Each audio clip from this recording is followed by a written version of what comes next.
I'm standing here today in a room filled with law-abiding citizens, sport shooters, hunters, and collectors, which represents a community that has always upheld the highest standards of responsibility and safety. You have to undergo rigorous background checks, adhere to strict licensing requirements, and participate in ongoing education about the safe handling and storage of firearms. In fact, as you know, it is the firearms community itself which often leads the way in advocating for and implementing safety measures. You understand that safety is the bedrock upon which responsible firearm ownership is built. Yet nowhere in the Liberal government's narrative on gun control do we see this acknowledged.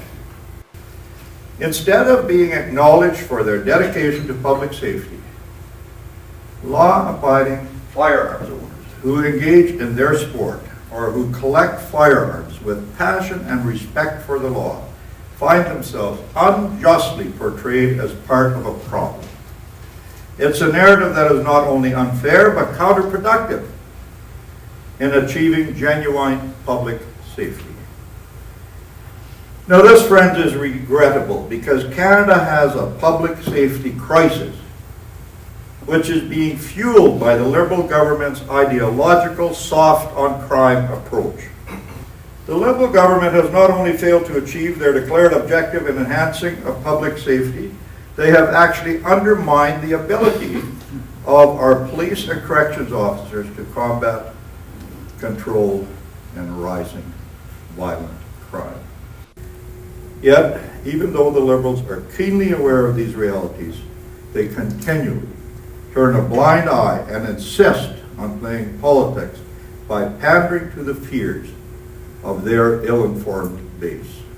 Now, I saw this in living color with the Minister of Public Safety when he appeared before the Senate Standing Committee on National Security, Defense, and Veteran Affairs, and said, and I quote, "I don't think hunters or sports groups oppose this legislation."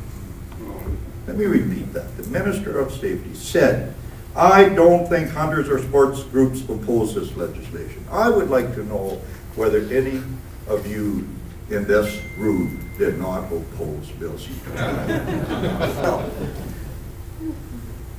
Now, we've heard that in the House and the Chamber. I'm not allowed to call them liars. The Speaker has reminded me of that. This tells you everything you need to know about this government. They have blatantly and repeatedly misrepresented the truth.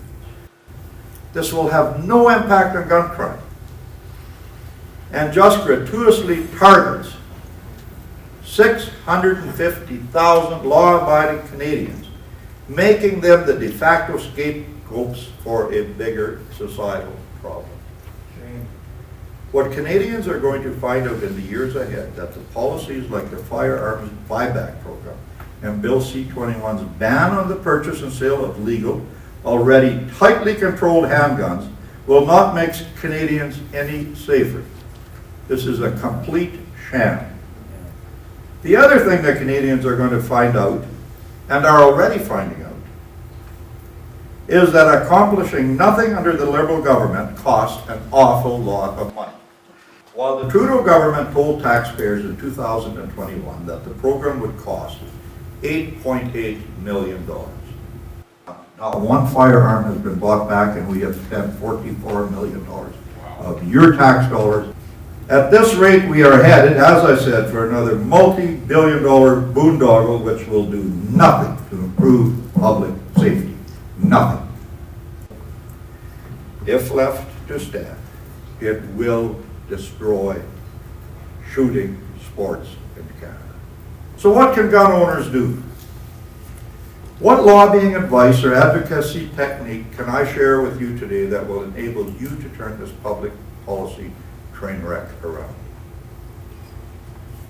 To be honest, I can think of only one thing, and it is not to send more emails to your member of parliament, although you absolutely need to continue to do that. It is not to make more phone calls to your MP and your minister, although these are absolutely essential. It is not to write more letters to the editor and speak out on social media, although these are necessary and important. Friends, if I'm honest with you today, my advice for you is simple. If you want to turn things around, you need to elect a common sense conservative government.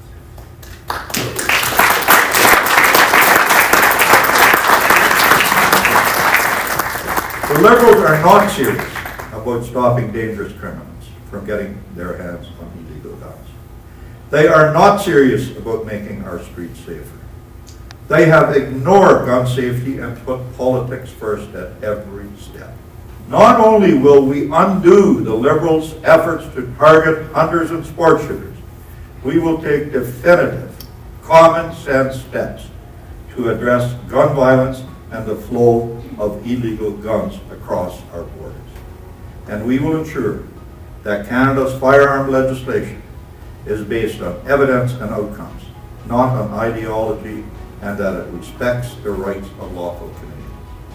Friends, in closing, I want to thank you for your commitment to common sense and firearms policies. I want to thank you for speaking out against the absurd policies of the Liberal government. I want to thank each and every one of you for your personal support and your support for our party and your support for public safety. Thank you.